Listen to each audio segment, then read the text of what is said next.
सभी को नमस्ते। मंत्रोच्चारण। ओम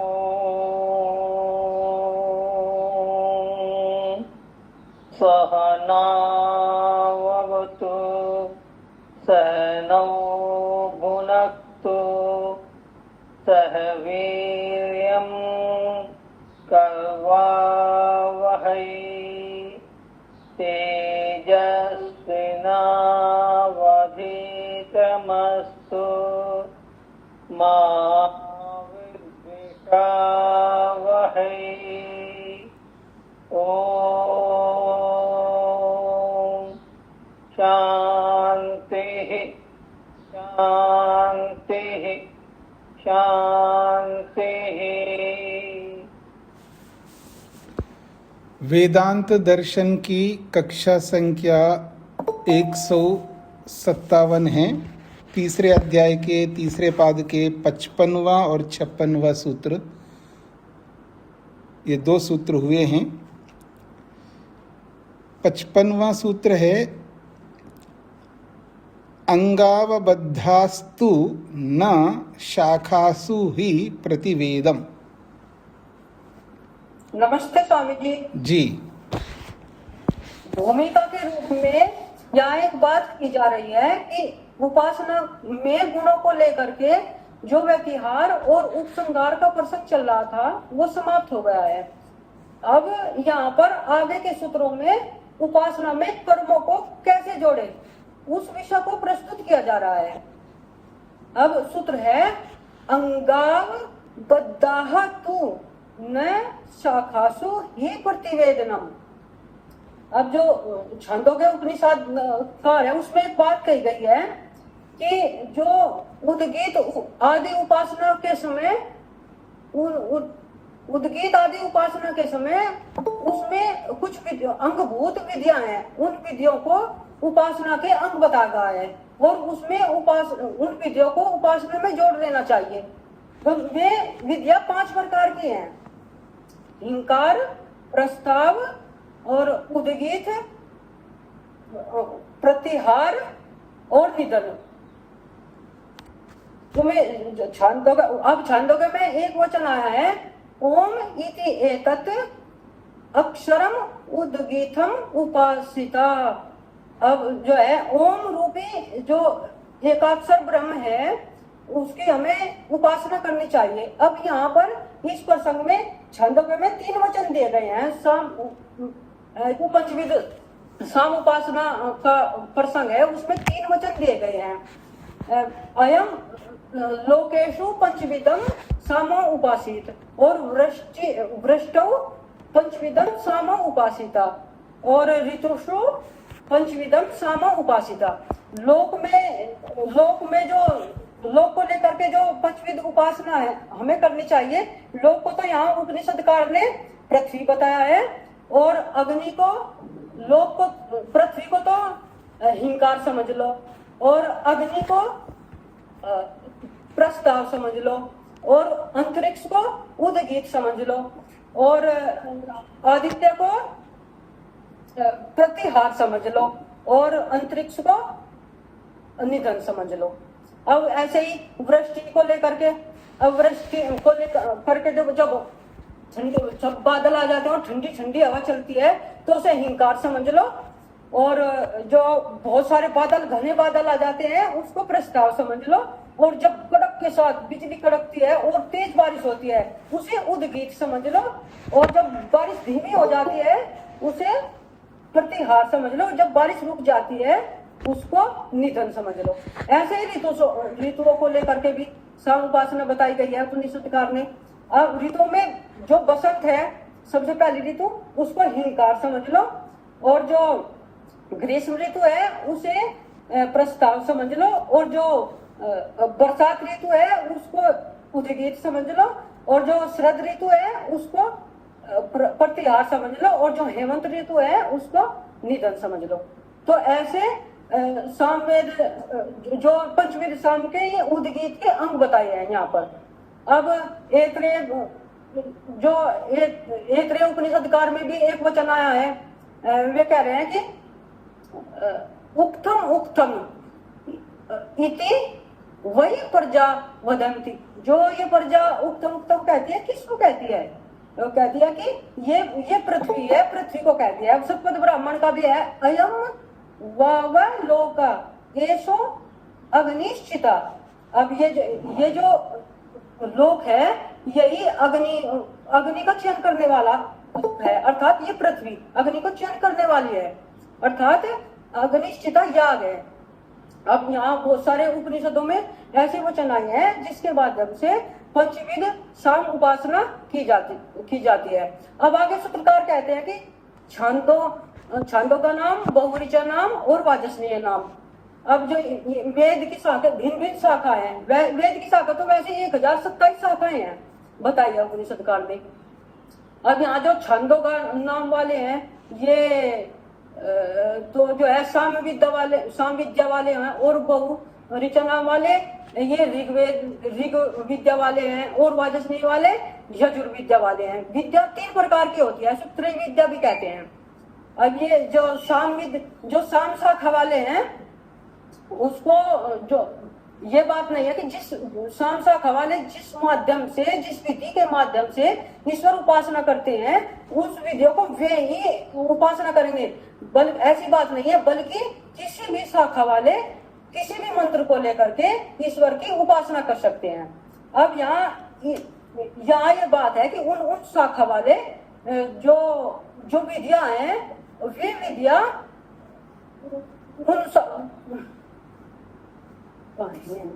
इसलिए कहते हैं कि उन शाखाओं में व्यतिहार, उन विधियों को उन शाखाओं में व्यतिहार और उपसंहार कर लेना चाहिए यथा प्रसंग। अब यहाँ व्यतिहार और उपसंहार तो चल रहा है, बस बात इतनी सी है कि कर्मों को जोड़ दिया है, और कर्मों का मतलब है पंचविध साम की उपासना। यहाँ उपासना में जोड़ दिया है पंचविध साम। जी आपका प्रस्तुतिकरण बहुत अच्छा है, बहुत मेहनत करते हैं आप। इसको ऐसे ही बनाए रखिएगा। बस इसको ऐसा ही बना के रखे, ऐसा ही मेहनत करेंगे ना, तो आगे जा कर के धीरे धीरे जो रुकावट आती है ना बीच बीच में, वो धीरे धीरे समाप्त हो जाएगा। अगर रुकावट हट जाए ना, तो आपका प्रस्तुतिकरण बहुत अच्छा है।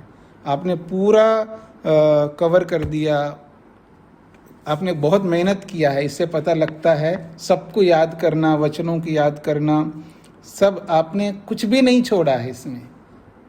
यानी जो भाष्यकार ने जो यहाँ पर संस्कृत में जो लिखा है, उन सारी बातों को, एक एक बात को आपने प्रस्तुत किया, किसी को आपने नहीं छोड़ा है। तो प्रस्तुतिकरण आपकी बहुत अच्छी है, बहुत अच्छा प्रस्तुतिकरण है। बस केवल वो जो बीच बीच में रुकावट होता है ना, वो अगर अभ्यास से वो दूर होगा, एकदम नहीं होगा, पर आप इसी तरह अभ्यास करेंगे तो रुकावट भी दूर हो जाएगा। और बोलते समय थोड़ा सा धैर्य को भी साथ में जोड़ना होगा, तो फिर रुकावट धीरे धीरे कम हो जाएगा। अगला सूत्र है मंत्रादिवद व अविरोधा। नमस्ते स्वामी जी। जी। उपासना में कर्मों के उपसंहार करने के प्रसंग में पूर्व सूत्र में पंचविध साम रूपी उपासना की बात कही है। उन विधियों को भिन्न भिन्न शाखा वाले अपनी उपासना में जोड़ते हैं, तो यहाँ विरोध की कोई आशंका नहीं है। किंतु इस सूत्र में कहा है मंत्रादिवत वा अविरोधः। यहाँ वा शब्द समुच्चय के अर्थ में है, और कहा गया है कि यह भी एक हेतु है, जैसे मंत्रादि अर्थात मंत्र और गौण द्रव्यों का अन्य शाखाओं में विनियोग होता है, वैसे ही उपासना में भी अन्य शाखाओं में पढ़े गए मंत्रों का विनियोग कर सकते हैं। इसमें कोई विरोध नहीं है। इसके विषय में मंत्र के विषय में ऋग्वेद का प्रमाण प्रस्तुत करके कहते हैं, यो जाता एव प्रथमो मनस्वान स जनास इंद्रः। अर्थात जो सबसे पहले प्रकट हुआ है वह विचारशील इंद्र सभी जनों के लिए है। और इसके लिए तैतरीय उपनिषदकार कहते हैं सजनीयम शस्यम, अर्थात यह मंत्र जिस सूक्त में आया है वह सजनीय सूक्त स्तुति के योग्य है, अर्थात विनियोग करने योग्य है। यह मंत्र है तो ऋग्वेदीय, परंतु यजुर्वेदीय कर्म के साथ इसको जोड़ा जाता है, अर्थात उपासना में परमात्मा के भिन्न भिन्न गुणों को प्राप्त करने के लिए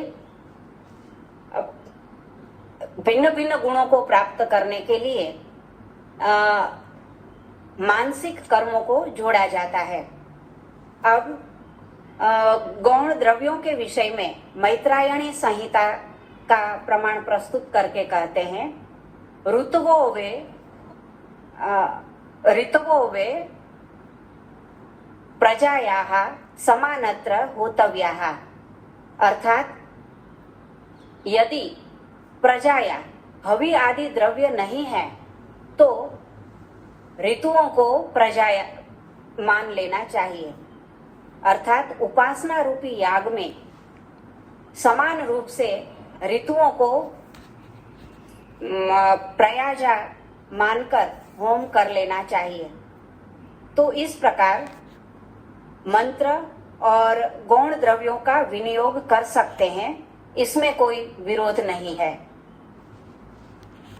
जी, तो आपने प्रयाज शब्द को दो बार प्रजाया उसको उल्टा कर दिया था आपने, यानी या पहले है और जा बाद में, तो जा को पहले रख दिया और या को बाद में रख दिया तो उल्टा हो गया, और तीसरी बार में आपने परिवर्तित कर लिया है।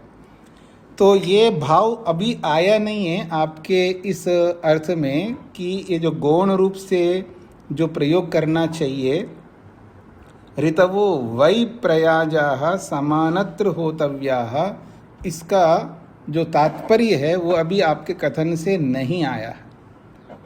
इसका क्या तात्पर्य है वो अभी प्रस्तुत नहीं हो पाया है। बाकी सब बातें आपने सही कही है। इसका तात्पर्य ये होता है जैसे प्रयाज यागों में आहुति दी जाती हैं, क्योंकि प्रयाज का मतलब ही आहुतियाँ होती है, तो प्रयाज इष्टि प्रयाज याग होता है, तब वहाँ किन्हीं द्रव्यों की आहुति दी जाती, वहाँ हव्य होता है। अगर मान लीजिए उससे संबंधित हव्य नहीं है तो प्रयाज याग तो करना ही है बिना हव्य के।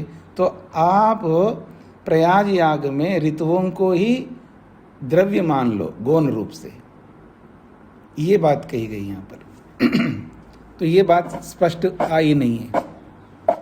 स्वामी जी, प्रयाज का अर्थ हवि होता है या याग होता है? आहुतियाँ होती हैं। आहुति। प्रयाज याग का मतलब है कुछ विशेष आहुतियाँ दी जाती है, उसको प्रयाज याग कहते हैं। जी जी जी। तो विशेष आहुतियों का नाम प्रयाज है यहाँ इस प्रसंग में जी। तो मैं आगे बढ़ता हूँ जी। 57 सूत्र की भूमिका है। हाँ जी, वेद प्रिया जी। स्वामी जी, वैसे प्रयाज और अनियाज हमने ऐसे भी पढ़ा था ना, मंत्रों का विशेष मंत्रों का समुदाय होता है। हाँ जी, मैंने कहा इस प्रसंग में यहाँ आहुतियाँ हैं। प्रयाज के अलग अलग अर्थ हैं। विशेष मंत्रों का समुदाय को प्रयाज कहते हैं और उन विशेष मंत्रों से आहुतियाँ दी जाती है। तो वहाँ प्रयाज का अर्थ विशेष मंत्रों का समुदाय है और वो विशेष मंत्रों के समुदाय से विशेष आहुतियाँ दी जाती है। तो यहाँ पर इन्होंने कहा है ना कि गौण द्रव्य क्या है, तो उन्होंने कहा ऋतुओं को ही प्रयाज मान लो। तो प्रयाज यहाँ अर्थ हो गया द्रव्य, आहुतियाँ यानी हव्य द्रव्य। हव्य द्रव्य को प्रयाज मान लो। कौन हव्य द्रव्य कौन है? या ऋतुएं। तो ऋतुओं को ही हवि मान करके आहुति दे दो तो ये प्रयाज याग हो जाएगा। ये गौण रूप से ये कहना चाहते हैं यहाँ पर। तो यहाँ इस प्रसंग में प्रयाज का अर्थ होगा द्रव्य। कौन है यहाँ द्रव्य? ऋतुएं, गौण रूप से, ये इसका तात्पर्य है। हाँ जी, मैं आगे बढ़ता हूँ जी। सूत्र संख्या 57 का अवतरण है, अर्थात भूमिका है। अंगोपासना स्वीकार्या इति उक्तम। आपने अंगोपासना को स्वीकार करने की बात कही है। उद्गीत आदि उपासना अंगता, उपासना के अंगों को स्वीकार करने की बात कही है 55वें में और 56वें सूत्र में। तो प्रश्नकर्ता कहता है अंगोपासना स्वीकार्या इति उक्तम, आपने अंगोपासना को स्वीकार करने की बात कही है, किंतु हमारा ये प्रश्न है वैश्वानरोपासनायां न अंगोपासना कार्या अपितु अंगिना एव इति वर्ण्यते। आपने तो अंगोपासना को स्वीकार करने की बात कही है, जबकि वैश्वानर की उपासना जब होती है वहाँ पर न अंगोपासना कार्य, वहाँ अंगोपासना नहीं कर सकते हैं, वहाँ अंगी की उपासना करनी है, अंगों की उपासना नहीं कर सकते आप। तो वैश्वानर उपासना में अंगों की उपासना करने का निषेध किया है, वहाँ अंगी की उपासना करने की बात कही है, और जबकि आप अंगों की उपासना को स्वीकार कर रहे हो, ये क्या मतलब है? ये प्रश्नकर्ता का प्रश्न है। प्रश्न समझ में आ गया आप सबको? प्रश्न क्या समझना है आपको? अंगों की उपासना को आपने स्वीकार किया, जबकि वैश्वानर उपासना में अंगों की उपासना का निषेध किया है, यह प्रश्नकर्ता का कहना है।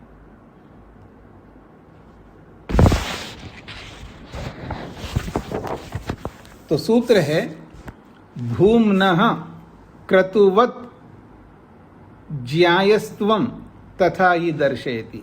भूम्नः क्रतुवत् ज्यायस्त्वं तथा ही दर्शयति। भूम्नः ज्यायस्त्वं क्रतुवत्। क्वचित् अध्यात्मग्रन्थे भूम्नः तदंगभूतस्य अल्पस्य च उपासना खलु एकेन एव नाम्ना लक्ष्यते। क्वचित अध्यात्म ग्रंथे, किसी उपनिषद में भूम्नः, परमात्मा को भूमा भी कहते हैं, भूमा, और भूमा का ही ये षष्ठी विभक्ति का है भूम्नः, अर्थात भूमा के या भूमा का। तद अंगभूतस्य, उसके अंग रूप जो अवयव है, और वो अंग तो अल्प ही होगा, भूमा तो संपूर्ण हो गया और उसका अंग तो अल्प हो गया ना। भूमा तो पूर्ण हो गया और अंग तो अल्प हो गया। तो अल्प अंगभूत उपासना का खलु एकेनेव नामना लक्ष्यते, एक ही अंग को लेकर के वहाँ उपासना लक्षित होता है उपनिषद में, जैसा कि छांदोग्य का उदाहरण देके समझा रहे। औपमन्यवः, उपमन्यु का पुत्र औपमन्यव है।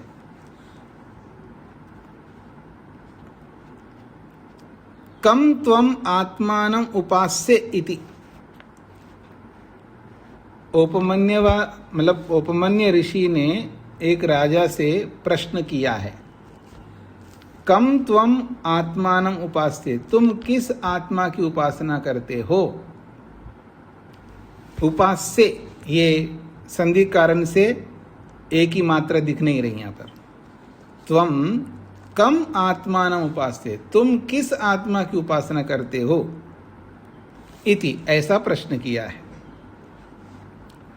दिवम एव भगवो राजन इति ह उवाच।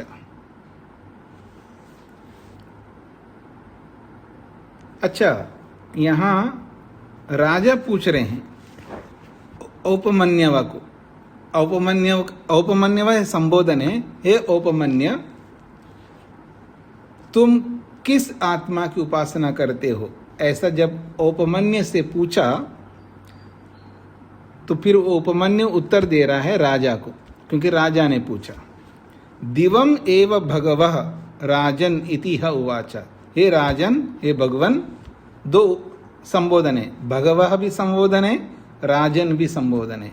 हे राजन, हे भगवन, दिवम एव इति उवाच, मैं द्युलोक की उपासना करता हूँ। जब ये उत्तर दिया है औपमन्यु ने, तब राजा उनको कहते हैं एष वै सुतेजा आत्मा वैश्वानरो यम त्वम आत्मानम उपास्ये। एष वै सुतेजा आत्मा, जिस दिलोक की आप उपासना कर रहे हो वो सुतेजा नामक आत्मा है, और वो एक अंग मात्र है। किसका? वैश्वानर का। एष वै सुतेजा आत्मा वैश्वानर, वैश्वानर रूपी आत्मा का एकमात्र अंग है जिस दिलोक की उपासना करते हो आप, और उसको सुतेजा कहते हैं। यम त्वम आत्मानं उपास्ये, जिस आत्मा की तुम उपासना करते हो वो वैश्वानर का एक अंग है दिलोक। यहां तक समझ में आ गए ना जी? अब कहते हैं इति अंगभूतस्य अल्पस्य वैश्वानरस्य उपासना। तो इस वचन में एक अंगभूत वैश्वानर की उपासना बताई गई है। आज यहां तक सबको समझ में आ गए जी? वो अंगभूत कैसे हैं इसका प्रमाण दे रहे हैं। तस्य वा एतस्य आत्मनो वैश्वानरस्य मूर्धा एव सुतेजा चक्षुः विश्वरूपः प्राणः पृथक् वर्त्मात्मा, प्राणः पृथक् वर्त्मा आत्मा, संदेहो बहुलो बस्तिरेव रही पृथ्वी एव पादो। ये चांदोगी का ही वचन है। तो कहते हैं तस्य व एतस्य आत्मना वैश्वानरस्य, वैश्वानर के ये दो सर्वनाम दिए हैं, तस्य एतस्य, और आत्मना विशेषण हो गया। आत्मना विशेषण हो गया और तस्य व एतस्य ये दोनों सर्वनाम हो गए। तस्य व एतस्य आत्मना वैश्वानरस्य, उस इस आत्मा रूपी वैश्वानर के, मूर्धा एव सुतेजा, इस वैश्वानर की जो मूर्धा है, जो सिर है, वो कैसा है? सुतेजा है। वो सुतेजा है अर्थात द्युलोक है। इस वैश्वानर रूपी परमात्मा का, इस व्यापक वैश्वानर रूपी परमात्मा का जो सिर है वो सुतेजा द्युलोक है। चक्षुः विश्वरूपः, विश्व को रूप देने वाला ये जो सूर्य है वो चक्षु है। प्राणः पृथक वर्त्मा आत्मा, पृथक वर्त्मा नामक जो आत्मा है वो प्राण है, अर्थात पृथक वर्त्मा आत्मा जो है ये वायु है। तो पृथक वर्त्मा नामक या पृथक वर्त्मा स्वरूप वाला जो वायु है वो इस वैश्वानर का प्राण है। संदेहो बहुलः, ये जो धड़ है, शरीर का जो धड़ है वो मान लो बहुला आकाश है। बस्तिरेव रही, और उसका जो मूत्राशय है वो मानो रही है, अर्थात जल है। पृथ्वी एव पादो, और उस वैश्वानर के जो पांव है वो पृथ्वी है। तो सारे ये अंग बताए गए, और इन सभी अंगों में से तुम एक अंग की उपासना कर रहे हो, सुतेजा की। ये इस वचन में कहा है। इति अंगिनो महद्भूतस्य वैश्वानरस्य उपासना। अगर इन सारे अंगों को लेकर के उपासना करेंगे तब तो वो अंगी बन जाएगा। अंगी कहते हैं अंगों वाला। इन सभी अंगों वाले अंगी महद्भूतस्य वैश्वानरस्य, इन सभी अंगों वाले महद्भूतस्य महान स्वरूप वैश्वानर की उपासना होती है। और तुमने तो केवल एक अंग की उपासना की है, ये एक अंग का उपासना करते हो।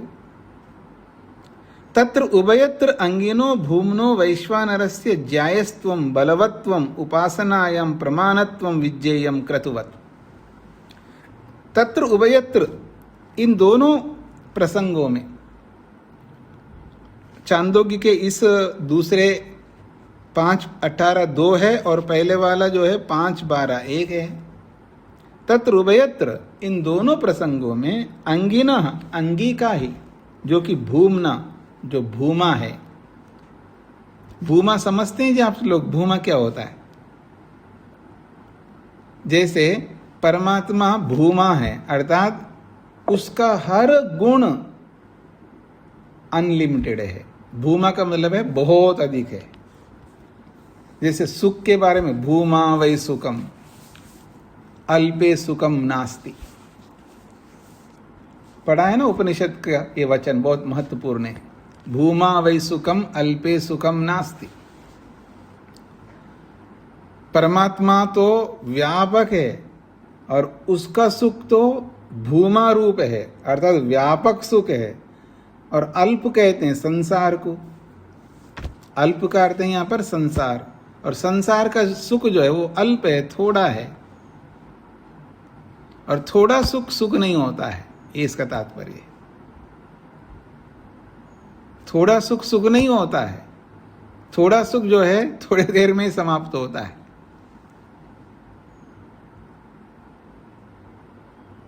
आप संसार में 5 प्रकार का सुख है जी। रूप का सुख, रस का सुख, गंध का सुख, स्पर्श का सुख और शब्द का सुख। वो थोड़ी देर में समाप्त हो जाता है। ये अलग बात है, आप गाना सुनो, एक गाना, एक भजन, ठीक है ना, एक प्रवचन, एक बार सुन लिया, उसके बाद दोबारा सुनोगे ना, उतना आनंद नहीं आएगा। तिबारा में उससे भी कम हो जाएगा। चौथी बार, 5वीं बार, 6ठी बार, 10वीं बार सुनेंगे तो आपका दिमाग खराब हो जाएगा। खराब का मतलब आप ऊब जाओगे। बस उसमें इतना ही सुख है। अल्पे सुखम नास्ति। ये अल्प क्या है? शब्द, बहुत थोड़ा है वो शब्द। तो शब्द में सुख नहीं है। भूमा वै सुखम, परमात्मा तो भूमा रूप है, बहुत बड़ा है, उसमें सुख है। और परमात्मा के जब आनंद लेंगे ना, तो वो आनंद लेते जाओ, आनंद बढ़ता जाएगा। आनंद की मात्रा कम नहीं होती है, बढ़ती जाएगी मात्रा, बढ़ती जाएगी, बढ़ती जाएगी। और जितनी मात्रा बढ़ती जाएगी उतना ज़्यादा सुख होता जाएगा आपको। अर्थात आपका सुख बढ़ने वाला होना चाहिए, कम होने वाला नहीं होना चाहिए। ये इसका तात्पर्य है।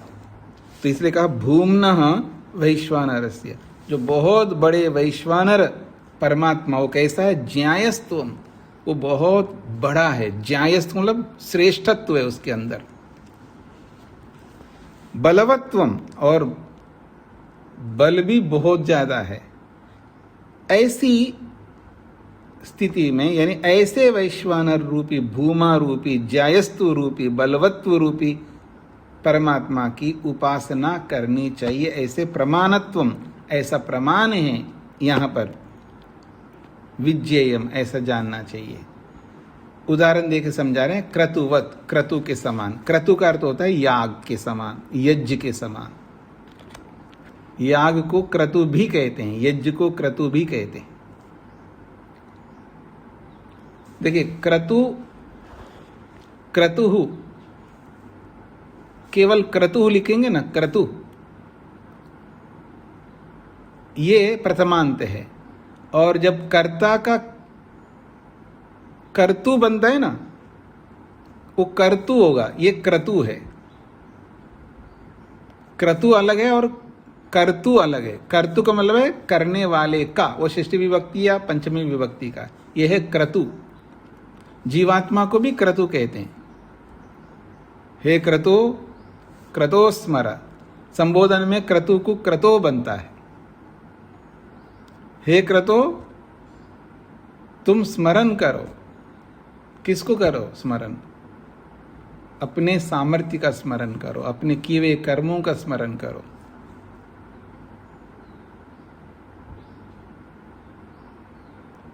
अपने आप का भी स्मरण करो। क्रतोस्मर का मतलब अपने क्रतुत्व का स्मरण करो, अपने आप को स्मरण करो। तुम हो कौन है? तुम साधारण नहीं हो। अपने आप का स्मरण करो, तुम कौन है? आदमी अपने आप को नहीं पहचानता है। जब अपने आप को पहचानता है ना, बहुत शक्ति मिलती है, सामर्थ्य मिलता है, उसको पता लगता मैं कौन हूँ। आदमी अपने आप को नहीं पहचानता, ये बहुत बड़ा दुख का कारण बनता है। ये साधारण दुख नहीं है, बहुत बड़ा दुख है। ये अलग बात है आपको महसूस नहीं होता हो। जो व्यक्ति अपने आप को नहीं जानता वो बहुत दुखी रहता है, और जो अपने आप को जितना ज़्यादा जानता है उतना अधिक सुखी रहता है। इसलिए वेद कहता क्रतोस्मर, तुम अपने कर्तृत्व को याद कर मैं कौन हूँ। फिर कहता क्लिबे स्मर, तुम अपने, क्लिब कहते हैं सामर्थ्य को, अपने सामर्थ्य को पहचान। और कृतम स्मर, अपने किए हुए को स्मरण करो। वो अलग प्रसंग है, जब उसका क्रम आएगा तब बता दूंगा व्यापक रूप से। तो यहाँ पर क्रतु कहा है, यहाँ क्रतु है याग, यहाँ जीवात्मा नहीं क्रतु का। वहाँ क्रतु का मतलब जीवात्मा, यहाँ क्रतु का अर्थ है याग, यज्ञ। तो क्रतुवत का मतलब है याग के समान। अब उदाहरण से समझा रहे हैं। यथा ही दर्श पौर्णमासादिषु क्रतुषु सांग प्रधान प्रयोगो ही अनुष्ठीयते, न तो पृथक पृथक अंग प्रयोग। आप में से कौन है जी जो माइक बंद करते नहीं? व्यवधान उत्पन्न मत करिए।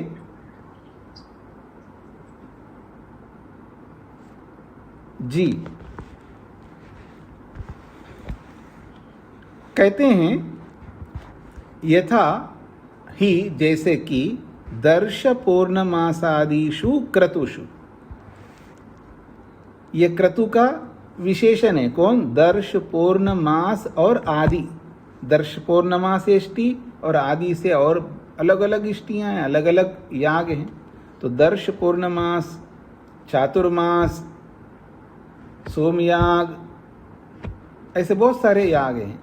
तो दर्श पौर्णमास आदि जो क्रतु हैं, याग हैं, उनमें सांग प्रधान प्रयोग, सांग प्रधान प्रयोग, प्रधान का प्रयोग होगा, अर्थात मुख्य याग होगा लेकिन सांग प्रधान प्रयोग, अपने छोटे छोटे अंगों के साथ में प्रधान याग का प्रयोग होता है, अंग सहित उसके। क्योंकि बड़े याग में छोटे छोटे याग भी होते हैं, उनको इष्टियां कहते हैं। जैसे प्रयाज याग, अनुयाज याग, ऐसे बहुत सारे याग छोटे छोटे होते हैं उसमें। तो कहते हैं सांग प्रधान प्रयोग, अंग सहित मुख्य, प्रधान का मतलब मुख्य, अंग सहित मुख्य याग का प्रयोग होता है बड़े यागों में। तो उन्हीं का ही अनुष्ठीयते, उनका ही अनुष्ठान होता है।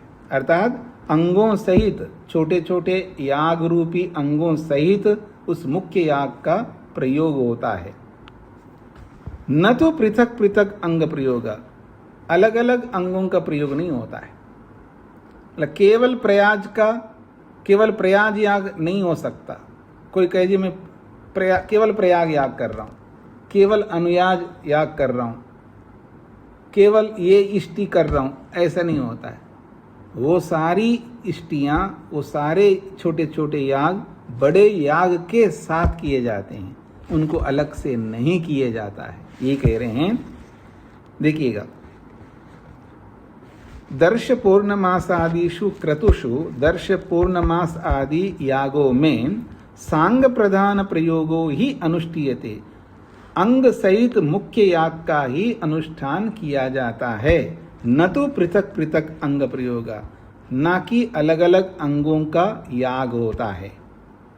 तद्वत, जैसे क्रतुओं में होता है, तद्वत वैसा ही अत्रापि, इस उपासना के प्रसंग में, इस ईश्वरोपासना वैश्वानरोपासना के प्रसंग में भी भूमनो अंगिनो वैश्वानरस्य एव उपासना कार्या न अंगभूतानां, भूमा नामक अंगी वैश्वानर की ही उपासना करनी चाहिए, न अंगभूतानाम, अंगों का मात्र उपासना नहीं करनी चाहिए।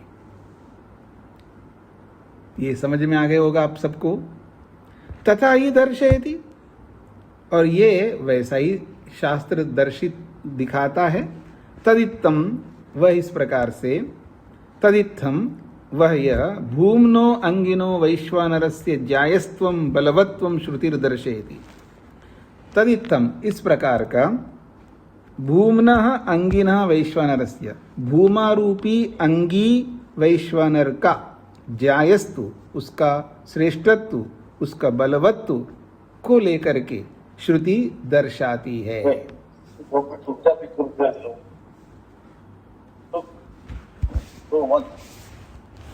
जी,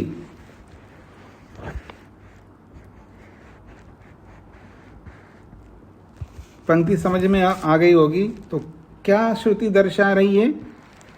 कहते हैं आत्मानम एव वैश्वानरम संप्रति अध्येषि तमेव नो ब्रूहि। छांदोगिक में ये प्रसंग है, आत्मानम एव वैश्वानरम, वैश्वानर रूपी आत्मा की या वैश्वानर रूपी आत्मा का संप्रति, आजकल, संप्रति का अर्थ होता है आजकल, जैसे नवाडीज आजकल को कहते हैं ना, तो संप्रति आजकल जो है आप वैश्वानर रूपी आत्मा का अध्येषी, अध्ययन कर रहे हो, अर्थात उसकी उपासना कर रहे हो।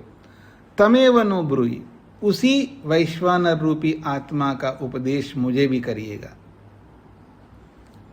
ये राजा से पूछा जा रहा है, किनके द्वारा? ब्राह्मणों के द्वारा।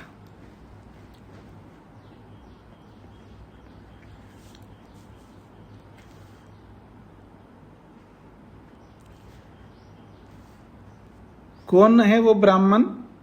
दिखा रहे, प्राचीन शालादयः अंगभूते वैश्वानरोपासने संतोषम अलभमानाः ते अश्वपतिम गत्वा अपृच्छन्। अश्वपति राजा से पूछ रहे हैं वो, अश्वपति राजा से ब्राह्मण लोग पूछ रहे हैं। उल्टी गंगा जब बहती है ना, ऐसा ही होता है। राजा ब्राह्मण के पास जाके पूछता है, न कि ब्राह्मण राजा के पास जाके उपदेश लेता है। क्योंकि यथार्थ परंपरा ये है कि सभी वर्ण वाले, तीनों वर्ण वाले ब्राह्मण वर्ण के पास जाकर के विद्या ग्रहण करते हैं, विशेषकर ब्रह्म विद्या की। हाँ, क्षत्रिय विद्या को क्षत्रिय से प्राप्त करते हैं, वैश्य विद्या को वैश्य से प्राप्त करते हैं। हर प्रत्येक विद्या को ब्राह्मण से प्राप्त कर सकते हैं, क्षत्रिय विद्या को छोड़ करके। क्योंकि क्षत्रिय विद्या में थ्योरी के रूप में तो ब्राह्मण सब बता देता है, क्योंकि क्षत्रिय विद्या को जब प्राप्त करना चाहेगा तो वहां पर केवल थ्योरी नहीं बताई जा रही। थ्योरी, मैं क्षत्रिय विद्या को सीख रहा हूं, इसका मतलब थ्योरी नहीं, प्रैक्टिकल। तो प्रैक्टिकल क्षत्रिय विद्या को सिखाने वाला क्षत्रिय ही होता है। प्रैक्टिकल व्यापार विद्या को सिखाने वाला व्यापारी ही होता है। बाकी थ्योरी के रूप में तो ब्राह्मण ही सिखाता है। क्योंकि ब्राह्मण के यानी गुरुकुल में जाकर के जब विद्या ग्रहण किया जाता है, समझने का प्रयत्न करिएगा, जब गुरुकुल में विद्यार्थी जाकर के सब प्रकार की विद्या जो सीखता है, किससे सीखता है? आचार्य से सीखता है। वो आचार्य ब्राह्मण ही होता है। और ये सब सीखने के बाद में जब चारों वेदों को पढ़ लिया, जब उपवेद पढ़ना है, उसको धनुर्वेद पढ़ना है, तब धनुर्वेद जो है वो थ्योरी के रूप में तो आचार्य से सीख लिया है, लेकिन उतने से काम नहीं चलेगा। अथवा सीधा सीधा साक्षात धनुर्वेद जाकर के उसी क्षत्रिय से सीखेगा जो उसमें पारंगत है। स्पष्ट हो गया जी सबको? तो विशेषकर ब्रह्म विद्या तो ब्राह्मण ही सिखाएगा। ब्राह्मण का मतलब यहां पर जिसके अंदर ब्राह्मणत्व है। देखिए, ब्राह्मण आचार्य को भी ब्राह्मण कहते हैं, सन्यासी को भी ब्राह्मण कहते हैं। जिसके अंदर ब्राह्मणत्व है वो ही सन्यास ले सकता है, याद रखना, बाकी नहीं ले सकता। अर्थात आप किसी भी वर्ण से आओ तो पहले आप जब सन्यास लेने जा रहे हो, इसका मतलब है आप क्षत्रिय नहीं रहे, ब्राह्मणत्व को ला करके फिर सन्यास ले रहे हो। भले आप क्षत्रिय होंगे गृहस्थ में, भले ही आप वैश्य होंगे गृहस्थ में, कोई भी वर्ण वाले होंगे आप, जब उस वर्ण में रहते हुए आप वानप्रस्थ लेकर के वानप्रस्थ में योग्यता बना करके अब आप ब्राह्मणत्व के अधिकारी बन गए, ब्राह्मण बन गए, तब सन्यास लेगा। इसलिए जब कोई कहता है ना ब्राह्मण ही सन्यास ले सकता, का मतलब लोग समझते हैं जो क्षत्रिय वो सन्यास नहीं ले सकता, वो वैश्य जो सन्यास नहीं ले सकता, केवल ब्राह्मण ही ले सकता, ऐसा इसका तात्पर्य नहीं है। ब्राह्मण वर्ण वाला ही सन्यास ले सकता, ऐसा इसका तात्पर्य नहीं है। सन्यास कोई भी ले सकता, पर सन्यास की योग्यता जो आती है वो योग्यता आ गई, इसका मतलब है आप ब्राह्मण बन चुके हैं। समझ रहे जी मेरी बात को? तो राजा अश्वपति के पास जाकर के ब्रह्म विद्या को सीखा जा रहा है, ये उल्टी गंगा है। अर्थात कोई कोई राजा ऐसा है जिसके अंदर इतना ब्राह्मणत्व आ चुका है, फिर भी किन्हीं कारण उनसे वो राज कर रहा है। मेरी बात कुछ समझ में आ गई जी आप सबको?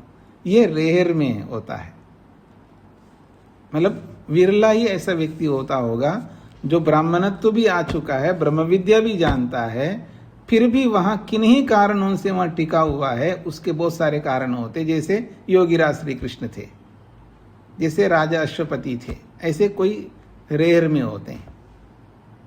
क्योंकि ब्रह्म विद्या की प्राप्ति से राजबाग छोड़ करके जाना पड़ता है, लेकिन वो छोड़ करके नहीं गए, वहां रहते हुए भी, राज करते हुए भी ब्रह्म विद्या से ओतप्रोत है। तो आप कल्पना करिएगा क्या योग्यता होती होगी उस व्यक्ति के अंदर। मतलब आपका सिर काट भी डाला और कोई द्वेष नहीं है। श्री कृष्ण को आप सुना होगा ना, मतलब सामने वाले को मार भी डाला लेकिन कोई द्वेष नहीं, फिर भी योगी है। ये इतनी साधारण योग्यता नहीं है ये। तो ब्राह्मणत्व होना चाहिए। तो राजा अश्वपति के पास जाकर के प्राचीन शालादया, प्राचीन शाला बड़े बड़े अट्टालिका वाले, अर्थात बड़े बड़े बंगलों वाले। आपको क्या लगता है ब्राह्मणों के पास संपत्ति नहीं होती? होती है। लेना और देना दो काम करते हैं वो लोग। केवल लेने का काम करते हैं आज के लोग। लेना तो बहुत आता है, देना नहीं आता है। आप भी अपने आप को टटोल करके देख सकते हैं अपनी अंतरात्मा में, मैं लेता कितना हूं और देता कितना हूं। पता लग जाएगा आपको कि आप लेने वालों में आते हैं या देने वाले, लेने और देने वालों में आते हैं। लेना भी है और देना भी है, और थोड़ा मोड़ा देना नहीं होता है। देना वो तो कोई भी कर सकता है, थोड़ा मोड़ा देना तो वो भिखारी भी करता है। ऊपर से वो मांग रहा है और थोड़ा मोड़ा किसी दूसरे को दे रहा है, इसलिए वो दाता नहीं बनता।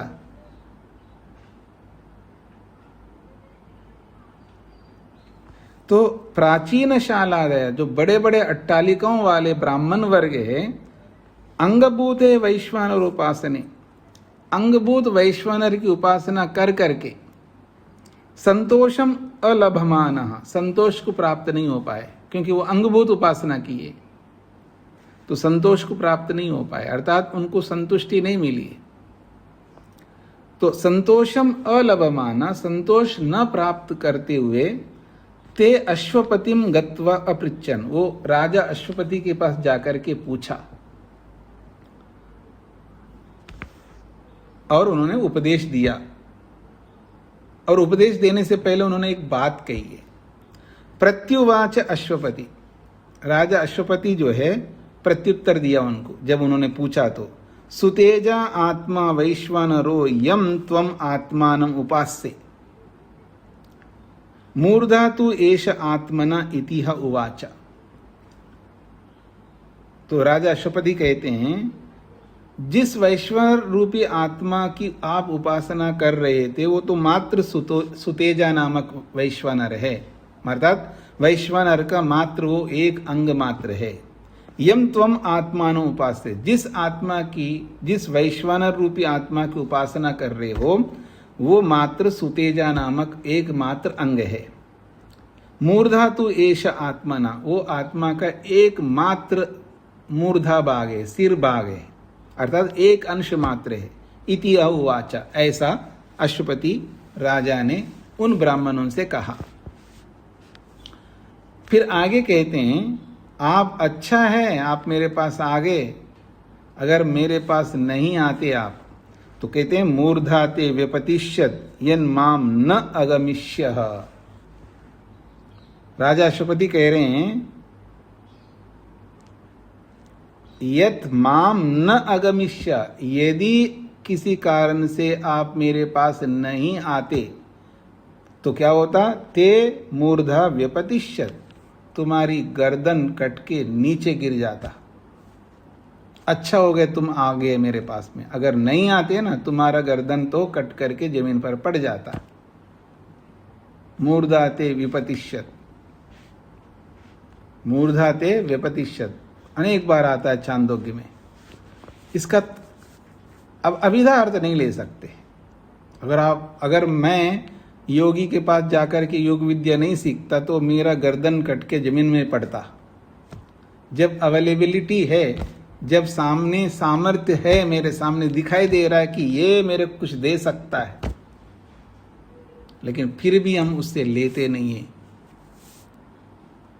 कितनी बड़ी अभागापन है, अभाग्य है हमारा, दुर्भाग्य है हमारा कि कोई सामर्थ्यवान व्यक्ति हमारे समक्ष है और फिर भी हम नहीं ले रहे उनसे। पता नहीं आपको क्या समझ में आ रहा होगा। आपको संस्कृत आती नहीं, संस्कृत देने के लिए बैठे हैं तैयार बहुत सारे लोग, आप लेते नहीं हैं। विद्या पढ़ाने के लिए तैयार बैठे हैं लोग, आप पढ़ते नहीं हैं। ऐसे बहुत सारे विषय हैं जो हमारे सामने लोग तैयार बैठे हैं देने के लिए, लेकिन हम नहीं ले रहे हैं। तो हमारा जो गर्दन है कट करके जमीन पर गिर पड़ा है बस। अर्थात इसका तात्पर्य है कि उस संस्कृत पढ़ाने वाले के सामने आपका गर्दन ऊंचा नहीं होगा, उनके आंख में आंख डाल करके आप नहीं देख सकते।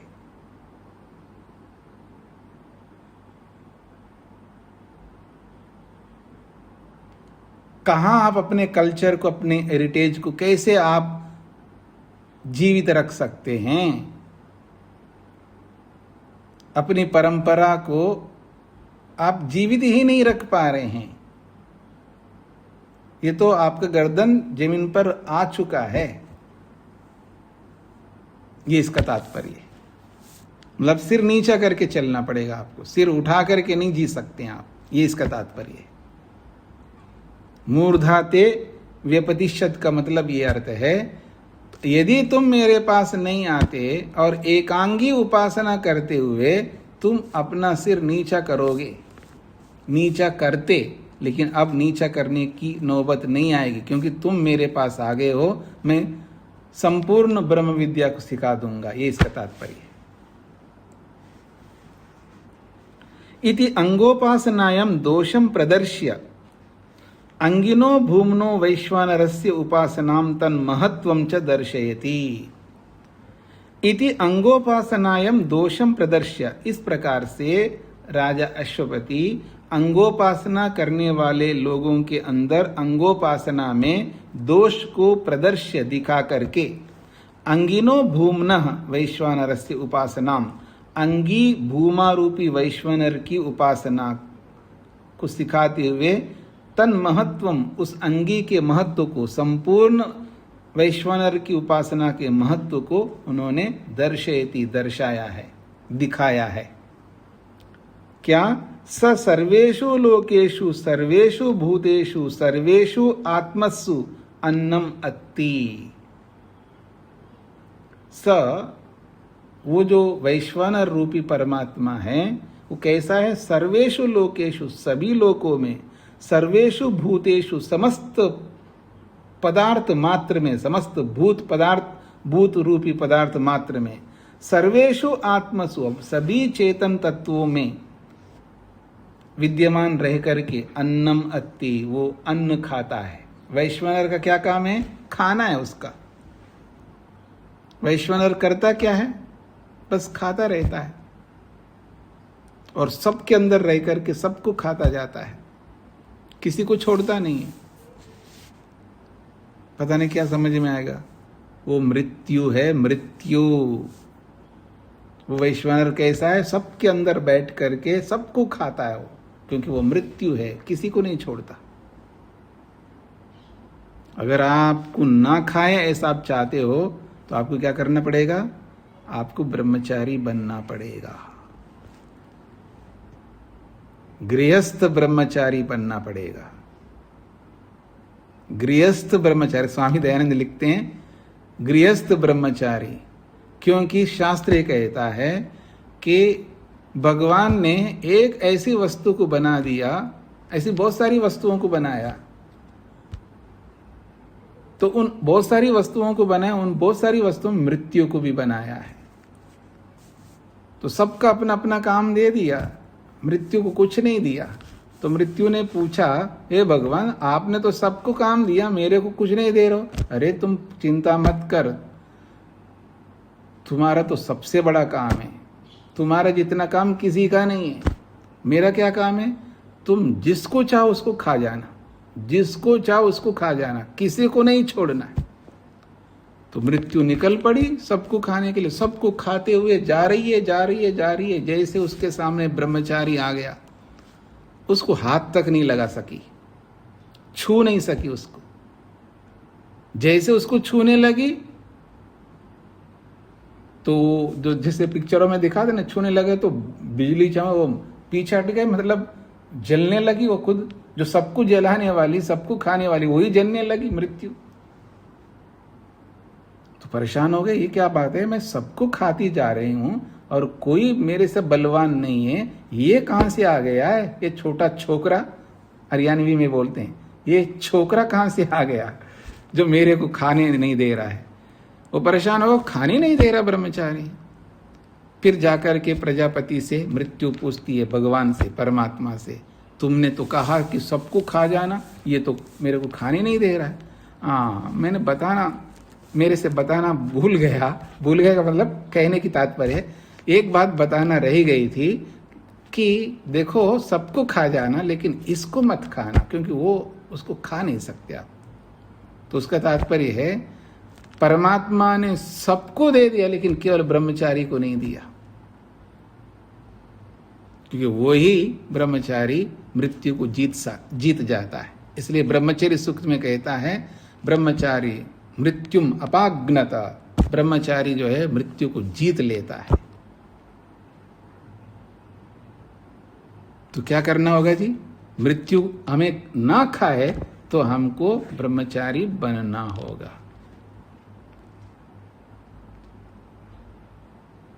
क्योंकि ब्रह्मचर्येण सत्येन लभ्य तपसा ही एष आत्मा सम्यक ज्ञानेन ब्रह्मचर्येण नित्यम। अगर आत्मा प्राप्त होता है तो ब्रह्मचर्य से होगा, देयर इज नो ऑप्शन, कोई विकल्प नहीं है।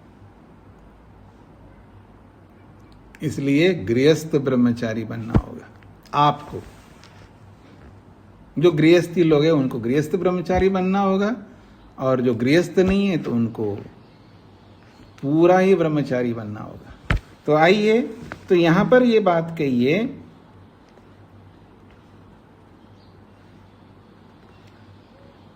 सर्वेषु लोकेषु सर्वेषु भूतेषु सर्वेषु आत्मसु, सभी लोकों में, सभी भूतों में, सभी आत्माओं में रहते हुए अन्नम अत्ति, वो अन्न खाता है, वैश्वानर अर्थात सबको खाता है।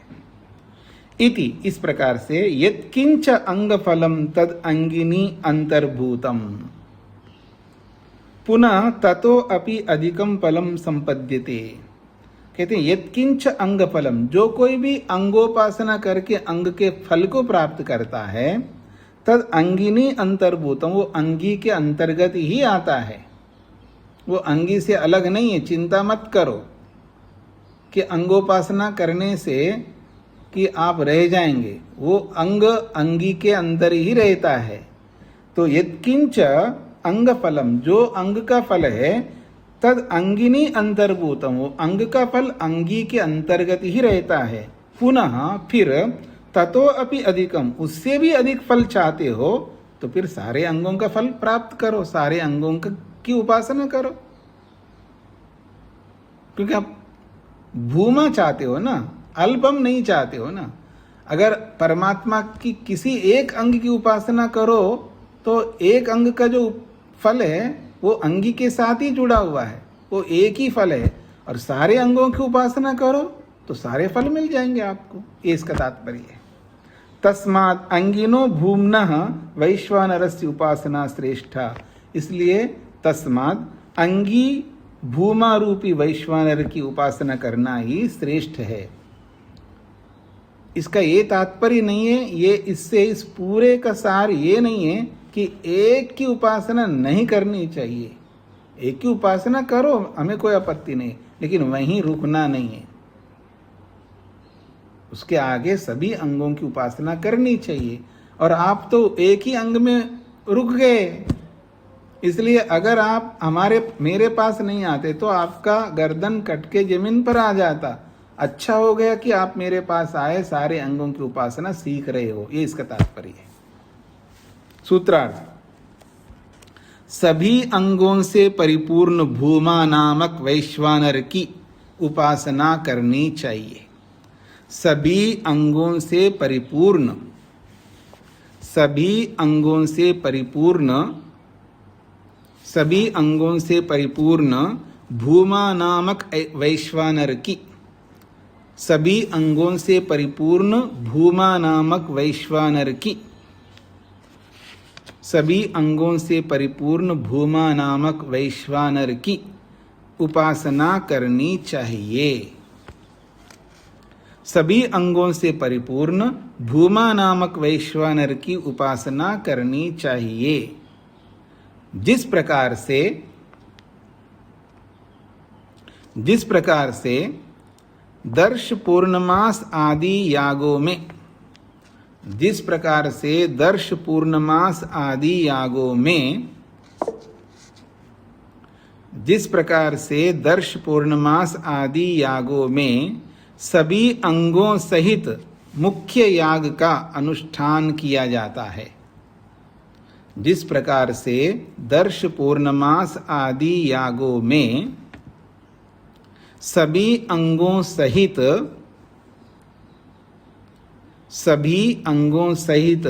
मुख्य याग का अनुष्ठान किया जाता है, जिस प्रकार से दर्श पूर्णमास आदि यागों में सभी अंगों सहित मुख्य याग का अनुष्ठान किया जाता है, उसी प्रकार उपासना में भी, उसी प्रकार उपासना में भी अंगोपासना न करके, उसी प्रकार उपासना में भी अंगोपासना न करके